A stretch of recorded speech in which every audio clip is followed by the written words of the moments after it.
महात्मा बुद्ध भ्रमण पर निकले थे कि उनकी मुलाकात एक शिष्य से होती है।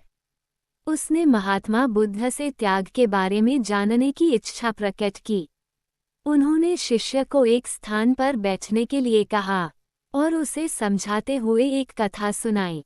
किसी राज्य में एक बहुत ही शक्तिशाली राजा रहता था, जिसके पास अथाह संपत्ति, धन दौलत और कई राज्यों के राजा से बड़ी सेना थी।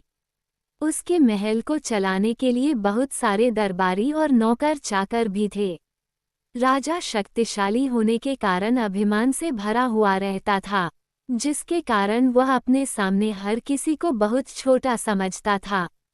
वह सत्ता के नशे में इतना चूर था कि उसकी खुली आंखों से सिर्फ माया ही माया दिखती थी, जबकि उसकी अंतरात्मा वाली आंखें बंद रहती थी।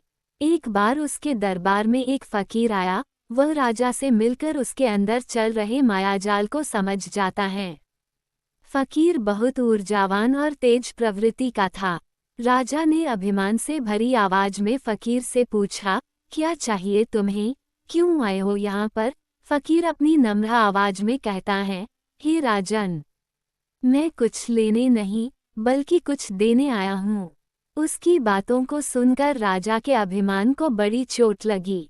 उसने फकीर से चीख भरी आवाज में कहा, हे फकीर, तुम्हारी इतनी बड़ी हिम्मत, छोटी मुंह बड़ी बात करें।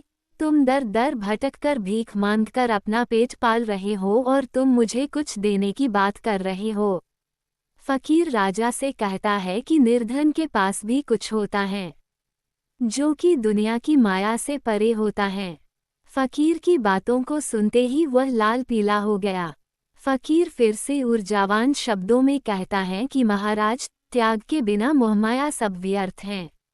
जिस तरह रोगी को ठीक होने के लिए उसकी कई पसंदीदा चीजों का त्याग करना पड़ता है, ठीक उसी प्रकार से हमें भोग विलास, वैभव और सुख को पाने के लिए अपने अंदर छिपे अहंकार को त्यागना पड़ता है। फकीर की बातें राजा के दिमाग में घर कर जाती हैं, जिससे राजा के जीवन में एक नया सवेरा दिखने लगता है।